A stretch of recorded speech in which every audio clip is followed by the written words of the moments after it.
Upon turning on the camera, Silver catches a scene that's drastically different from the one she's experienced so far. She watches as Freddy and Chica sit on the stage with somber, lonely looks on their faces. Freddy is holding Chica close to her while Chica buries her face into Freddy's chest. Their attention is turned to Bonnie, carrying Foxy into frame and setting her on the other side of Freddy. "Any luck?" Freddy asks Bonnie with desperation, as if she knew the answer, but wanted to be wrong. Bonnie shakes her head, sharing the same sadness the others have. "Nope, she was too freaked out and saw me coming," Bonnie said with a defeated sigh before glaring at Freddy. Her voice shifts to one of aggression. "Thanks for that, by the way." "I was frustrated," Freddy barks defensively before taking a deep breath to calm herself down. "I just wanted you girls to feel safe for once. I didn't want her to do what he did at Freya's." "Why do they all hate us?" Chica asks, finally looking up, revealing the tears falling from her eyes. "Am I not being nice enough? Is it me they keep running from?" Foxy sits up a little too fast for how her head is feeling, wincing from pain but pushing past it. "Aye, don't do that to yourself, lass," Foxy said harshly, despite trying to reassure Chica. "It's not your fault the guards are scared of us. You're doing a fine job, sailor." Freddy gets up to let Foxy and Chica hug. She turns to face the group. "Chin up, ladies," Freddy said with a forced smile. "This one might have been a bust, but I bet the next one will like us." Bonnie looks up at her with a sorrow not easily shaken. "I love your optimism, Freddy," Bonnie starts, building the strength to say what needs to be said, though no one in the room wants to hear it. "And I want to believe that, but this is the 10th night guard since this location opened. It's time to face it. The most we'll have is someone watching us. That's it." Freddy's strong, leader-esque facade starts to crack away as the tears she's been holding back this whole time begin to fall. "No," Freddy chokes through her tears. "No, I refuse to believe we're never going to have a companion again. I'm tired of seeing us all separated and depressed. There's gotta be someone that'll care about us out there. Even just one person willing to give a shit. There's gotta be someone. There has to be. Right?" No one will look at Freddy in the eyes, but the lack of eye contact says everything it needs to. They've all given up a while ago. As realization and acceptance wash over Freddy, the weight becomes too much. Freddy falls to her knees and starts sobbing. Back in the office, having seen the whole thing, Silver's eyes swell with tears. Not with fear like earlier, nor with sadness, but with sympathy for a group forced into isolation, and self-loathing for how she treated them. All they asked for was a chance, and she basically spat in their faces. With tears tracing her cheeks, Silver dashed out of the office like it's on fire. She comes barreling into the main dining area, almost tripping a few times, and hugs Freddy from behind. The sudden intrusion makes Freddy jump, and the other three change their expressions from sad to surprised. "I am so sorry," Silver says, fighting through her tears so hard you'd think she's choking. "I am a horrible person." She holds on to Freddy like she'll die if she lets go. Freddy manages to spin around and hug Silver back. "The fact that you're out here and you feel bad means you're not even in the top 10 worst," Freddy replies, holding Silver close and letting her get it all out. After a minute, Freddy tilts Silver's head up to meet her eyes. "Now, how about something to call you?" Silver wipes her tears and smiles up at Freddy. "I'm Silver," she replies, still a bit choked up from crying. "Nice to meet you all." Silver flashes an innocent smile to the girls. "Nice to actually meet you too," Freddy replies, returning Silver's smile. "I'm sure you already know us, but proper introductions are important. I'm Fredrina Fazbear, though in this establishment, I go by Freddy." She turns towards her group, gesturing to each of them as she introduces them. "This is Bonnie, Foxy, and she..." She glances around, looking for the cutie yellow bird. "Where'd Chica go?" Bonnie steps up and approaches Silver. "She went to the kitchen, probably to get an ice pack for the Roadrunner," Bonnie says, adjusting her snapback before pointing to Foxy, who flips her the bird with her non-hooked hand. Bonnie turns her attention to Silver. "Silver, huh? Pretty unique name, dude. I like it. 'Cause of your hair?" She playfully shoves Silver's head to gesture to her silver locks. Silver runs her fingers through her hair. "Hmm? Oh, no. Other way around, actually. I dyed my hair to match my name," Silver replied, piquing everyone's curiosity. She waves her hand dismissively and shakes her head. Long story, one I don't share casually. The three of them nod in understanding and back off. Well, I be more partial to gold myself, Foxy starts with a flirty tone in her voice. She leans closer to Silver with pure intention in her eyes. But if ye like, when me head is aching less, I can show you what a sailor's mouth can really do. As Foxy attempts to lean in closer, Bonnie yanks on her hair and straightens her up. Down, girl, she told Foxy in a strict yet exasperated tone. Bonnie turns to Silver, her face and tone unchanged. Sorry about her. She glances down at Foxy, still holding her by the hair. Just like this. No need to apologize. I mean, I wasn't going to say no, Silver replies with a smirk and a spark in her eye. Her statement makes the girls chuckle a little. The moment is interrupted by Chica coming out of the kitchen with an ice pack and a whole pizza. I'm back! Chica cheers, handing Foxy the ice pack before turning to Silver and giving her the pizza. Here, this is for you. Silver gleefully takes the pizza and starts eating without a second thought. Thank you! I love you! Silver says happily as she continues to eat, making the girls laugh again. It's an apology for scaring you and eating your pizza, Chica says apologetically, looking away with a somber expression. Silver turns to Chica, feeling bad for how they met. She swallows her food.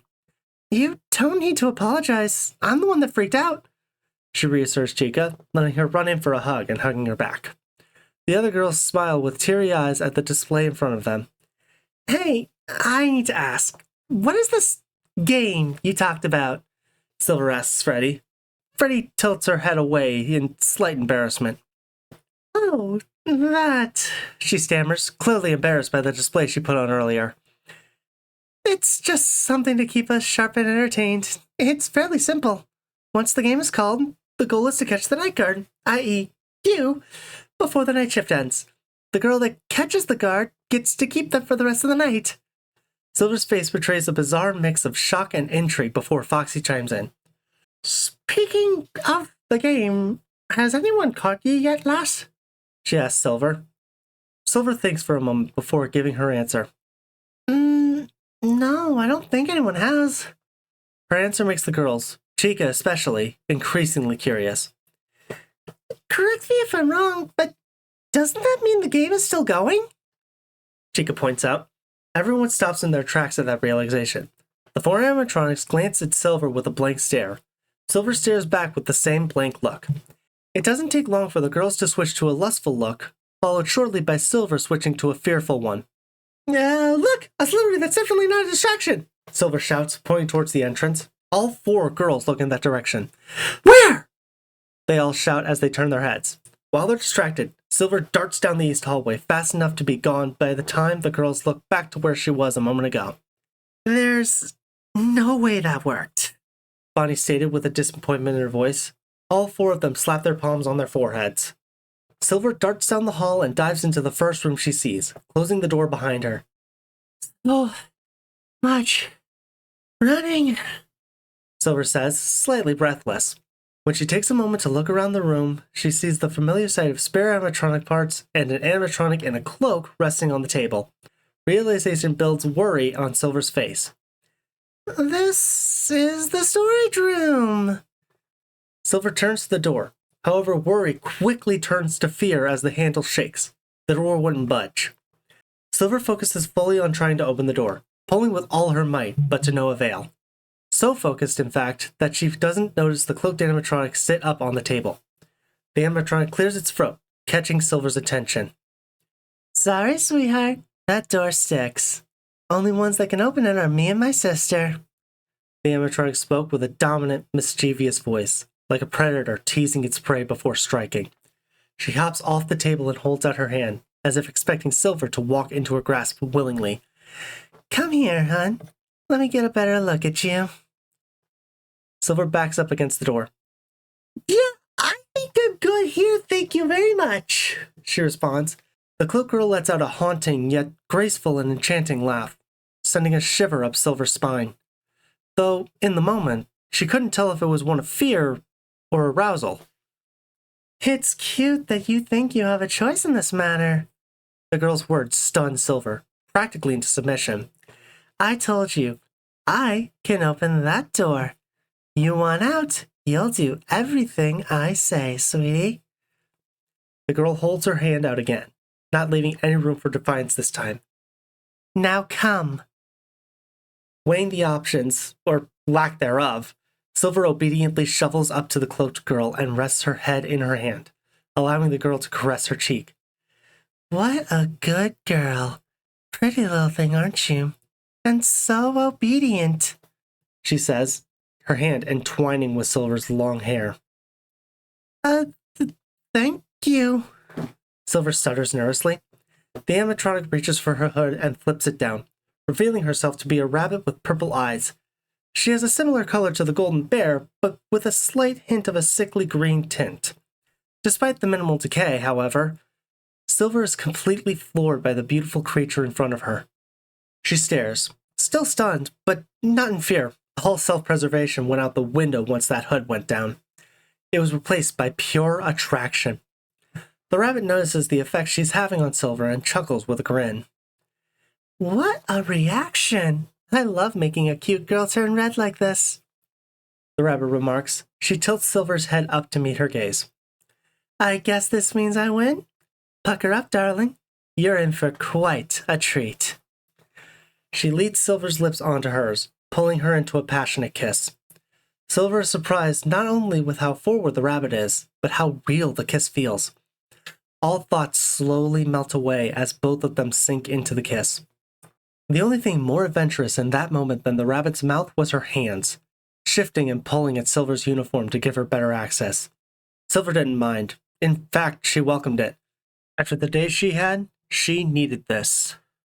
Hours pass, and Silver steps out of storage, her legs shaking, her uniform disheveled, and a love-drunk smile that any college student would recognize plastered on her face. She leans against the door and slides down onto the floor as if her legs lost the ability to hold her up. Her blissful daze is broken by the golden bear walking up to her. I see you've met my sister Springy, the bear said in the familiar ghostly voice Silver recognizes from earlier in the night. She takes a bow as she introduces herself. Redna Goldina Fazbear, but friends call me Goldie. And you are? Oh, Silver, Silver responds, clumsily rising to her feet. So, I'm gonna guess it was you that I heard earlier. Goldie giggles at her observation. The sound is sweet, yet chilling.